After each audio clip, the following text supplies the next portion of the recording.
I sitting up all right?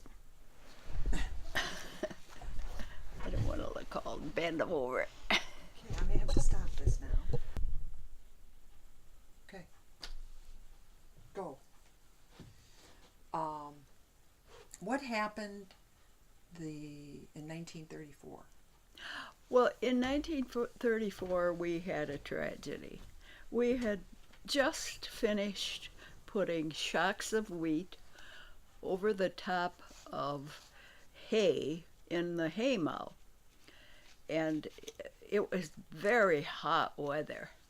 And we worked until after dark. The last we put in, it was very dark by the time we put it all up in the haymow. And everybody was tired and we couldn't get in bed fast enough. And in the morning, my mother was preparing breakfast about 6 o'clock in the morning, and my father was in the barn milking cattle, the cows. And she heard this poof sound, and she looked out the kitchen door and noticed the whole roof of the barn was on fire. And she quick called, "Herman, come out!" And my father was unaware that the barn was burning right over the top of him.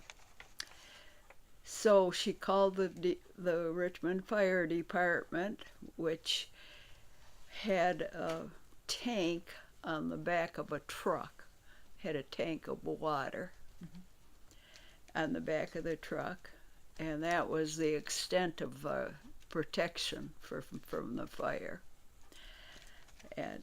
But in the meantime, my father got the cows out. He got them all out of the barn. He had to push on them to get them out. They don't want to go very easily.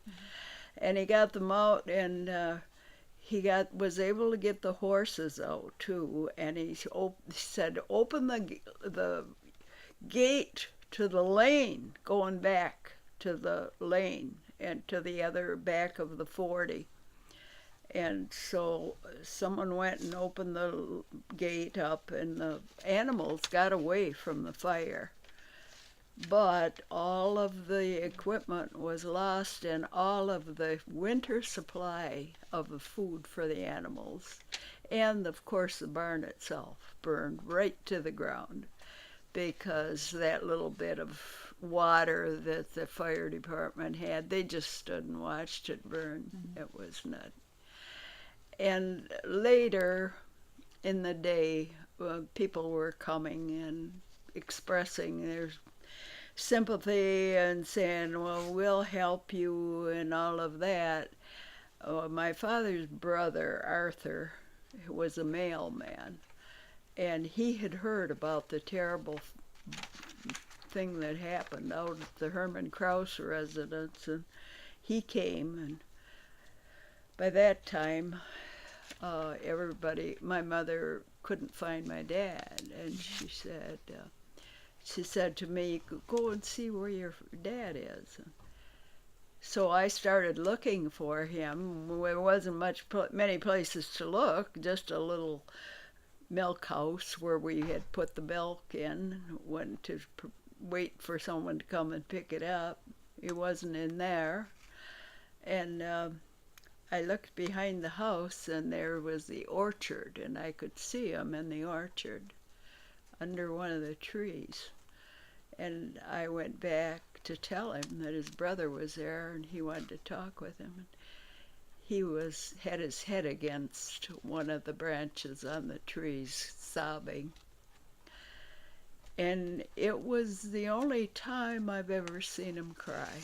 I've never seen him cry before or after that. But he just thought for sure he didn't see how we were going to make it through the year, because that meant that there was no food for the animals, and what were we going to do? They had insurance, but it wasn't enough to rebuild. and they had to take more mortgage. And that year was the year that the road was paved past our house.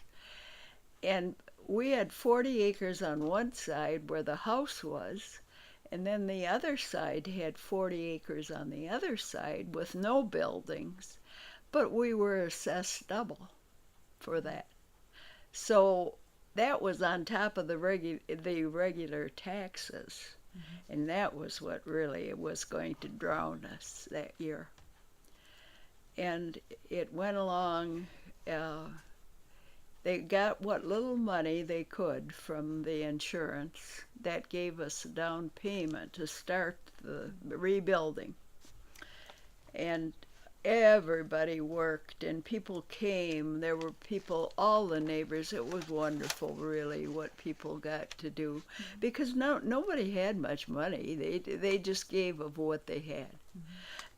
Several people said, well, I've got some extra bags for if you got anything you need to put the supplies in, anything you harvest from now, because we didn't even have bags to put anything in. And people came from as far away as 5 miles. With a horse and wagon. They'd bring one family 2 miles down.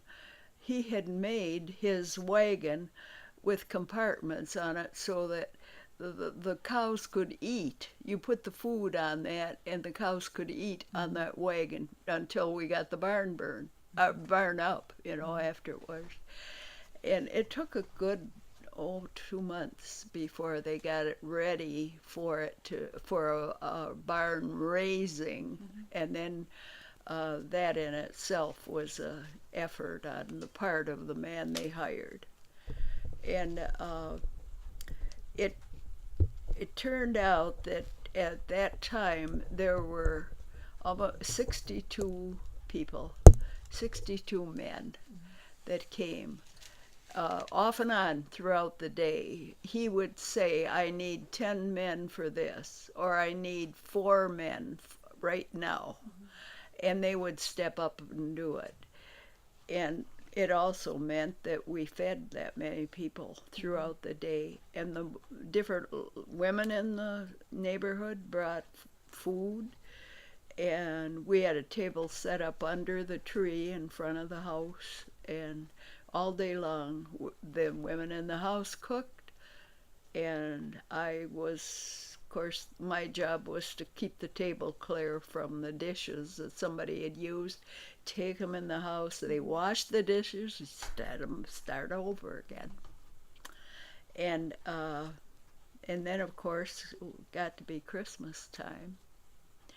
And my mother, I remember saying, I don't think we're going to have many presents this year because it was pretty lean Christmas. And she kept telling us, don't expect anything for Christmas. We just can't afford it. And so both my two older brothers, Warner and Lawrence, were sailing on the Great Lakes.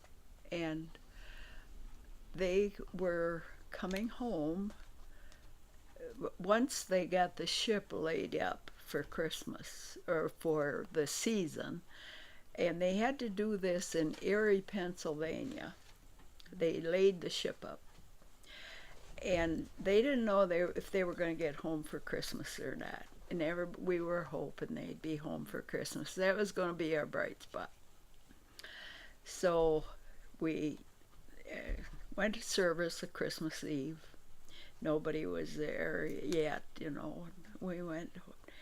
And just us younger kids were the ones that we were waiting, anticipating. We did have a tree. My parents, somehow, they went to somebody's woods and got a tree and put it up. But we didn't have any presents. And so we came home from church, and my dad said, well, he had candles they put on the tree with little clamps on them. and he said, I'm going to light the candles. So he told Marvin to get a bucket of water with a dipper in it. And he got the bucket of water with the dipper, and he said, now, if anything catches fire, you dump the whole bucket on if you have to. Don't be afraid. Just dump it on. But all of a sudden we heard, Merry Christmas, Merry Christmas. And here came those two, Lawrence and Warner, and they had a pillowcase, and they each had a pillowcase, and they had all kinds of presents. And they did not realize I had grown that year. And they bought me a doll. And you were like 13. You were a big girl. That's right. That was funny. But we did have that made our Christmas, and we got through the year all right, and because they had money and they helped. Mm-hmm. They helped, and they helped pay for that terrible increase in taxes that we had that year. So that was our Christmas in 1934. But if it hadn't been for them, we would have not had a Christmas. Hold on a minute. Okay, you're on. Well, we talked about my father and how in 1934, how he was affected by that fire. But there were also good times. And one of the things he did was play the violin. And he was not taught how to play. He fiddled, they call it. Mm-hmm. And he played with a group in Casco Township, and it was at the Adair Casco Township Hall, right in Adair, Michigan. It's still there. It's a big old building that sits there. And people had their wedding receptions in there and any kind of a big family gathering. Mm-hmm. That's the only place there was near that you could have a gathering. And he and a few other men, I can't tell who they were, but he would take his violin, and sometimes on a Saturday night, and there he would go and be part of that group. And they had square dances and all kinds of things going. And they had food. And he'd come back. And also, he was. People would come. At that time, there were a lot of sparrows. Somebody introduced English sparrows into the environment, and they just there were thousands of them, and they would go in the haystacks, and men would come around after dark, and they had a big net, and they'd put it right over the top of the haystack, and they'd catch these sparrows, and then that would kill them. I don't know how they killed them, but maybe hit them. I don't know. But once they were dead, they'd get 2 cents a piece for those. And so they'd come to the door and ask if they could go up to the haystack, and my dad would always say, you can go, but I do not want to see anybody smoke, no smoke, and I don't want to see a light where you've lit a cigarette or anything. He said, I do not want to see that. You'll never come back again. Well, so he let them go and get their sparrows that way, and gave them a little cash. That's how much that meant to them. And one time, he took a job he was treasurer of Casco Town, mm-hmm. and he was collecting taxes. And my mother almost never left the house. But she'd go with him, and because people come to pay taxes, and then that she get to see people, and she kind of helped him with that deal. And they were gone. Well, Marvin and Warner, they were probably 12 and 13 because they were both but just a year apart. And what one couldn't think of, the other one did. And all of a sudden, they came to the house and they said to me and to my brother Gordon, you want to come with us? We're going to go out for a hayride, for a sleigh ride. Boy, that sounded good to me. And so we got our warm stuff on, and I didn't even ask. When we get out there, they had a cutter, which was a small two-wheeled sleigh. It had runners on the bottom, and it was a sleigh. And you could let it down, either use it as with wheels, but they knew how to do it. They got it, somehow they got a hold of it, and they had a horse hooked up to it. So boy, they sat up in the front, and Gordon and I sat in the back, and we had fun. Oh my gosh, we didn't have a very long driveway. And we started out, and of course, this is winter now. And a horse who has not been run, he gets pretty frisky, you know. And by the time he starts to run, it's the whiffle tree, they called him, hit him in the back of his heels. So he thinks he's supposed to go faster. And he keeps going faster and faster and faster. And they wanted him to turn around, so they quick made him turn around, and we tipped over. And, oh, they thought that was so much fun. The horse was standing there waiting, asking, well, what's the matter with you? Well, I want to run some more. But they had to get that thing tipped back up. Well, it was a neighbor saw us do it. And he was a bachelor. He didn't have any kids. And he came and he helped them get that thing back up, that sled back up, and so they could take it back. Well, they thought that they had got away with something, you know. We got back home. We got back home, and we went in the house, and those two guys, they took care of the horse and put it away, and they put this sleigh away and everything. And that night, my mother and Dad came home, and nobody said a thing. We never said a thing to them, and so we're eating dinner, and all of a sudden, Warner said, "Clap, clap, clap, I hear a runaway horse." And, we all laughed, and my parents looked at us like, what's the matter with you? No, we didn't say anything. We just laughed, and we had that joke between us, you know.